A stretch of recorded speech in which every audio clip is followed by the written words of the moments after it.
Գյորջյան Կասկադ 60 ամիս փուլային վճարում բազմաթիվ առավելություններ։ Պարոն Քոչարյան, զուտ ուզում եմ հասկանալ օրենքը կիրառման առումով ինչպիսի տեսք է ունենալ։ Օրինակ, այն կազմակերպությունները, որտեղ կառավարությունն ունի մասնաբաժին, օրինակ պղնձամոլիբդենային կոմբինատ, Ամուսար, Վիվասել, այդ կազմակերպությունների շրջանակներում ինչ մեթոդաբանություն, ինչ գործիքակազմ կա կիրառելու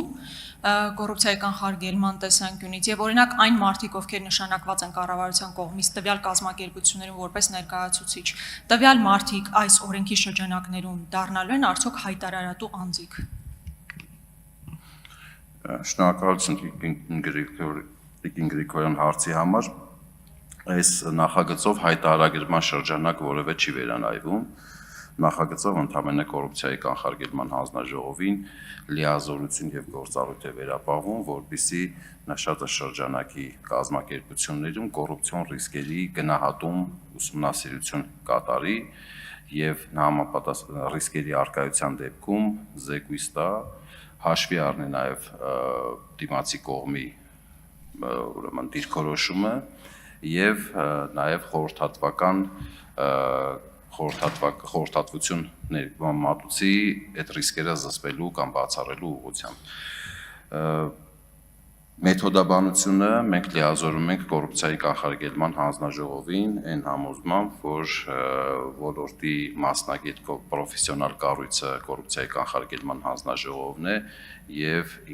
կոռուպցիայի կանխարգելման հանձնաժողովն է ավելի կոմպետենտ մեթոդաբանություն մշակելու համար։ Այսինքն այս բանին մենք չենք կարող ասել, թե ինչ մեթոդաբանությամբ է դա իրականացվելու,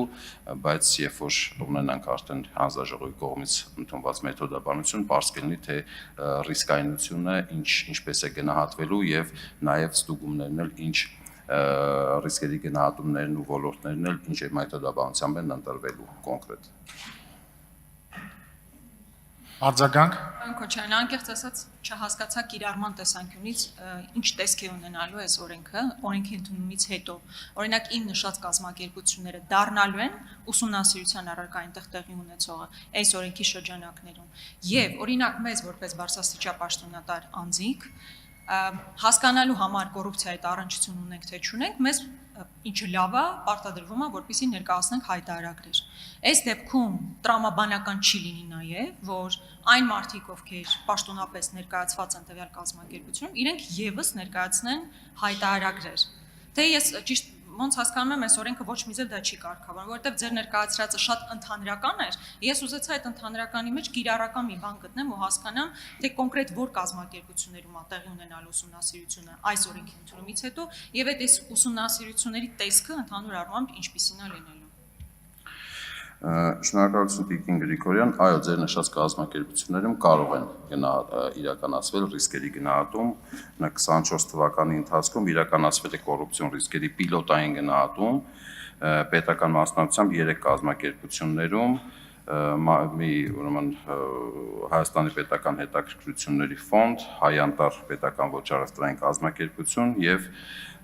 Երևանի մեկ մանկապարտեզում 2026 թվականին նախատեսվում է 5 ամենախոշոր պետական մասնակցությամբ կազմակերպություններում Գրիգոր Լուսավորիչ ԲԿ, ՀԱԵԿ, Երևանի ջեք, BEC եւ ջրար։ Իհարկե սա փոփոխման ենթակա է, բայց ձեր նշած կազմակերպություններում այո կարող են կոռուպցիոն ռիսկերի գնահատում իրականացվել, թե որ ոլորտում կոնկրետ տարվա ընթացքում որ ոլորտին կանդրադառնա կոռուպցիայի կանխարգելման հանձնաժողովը եւ ինչ ծավալ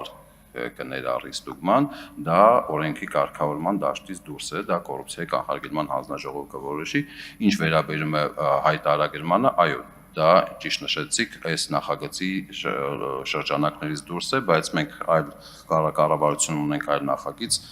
հայտարարատու անձանց շրջանակի ընդլայնման, որը եթե կառավարության հավանության արժանանա, նորից ներկայացնենք ազգային ժողովի դատին, որը արդեն ձեր երկրորդ մտահոգությունը կփարատի։ Վլադիմիր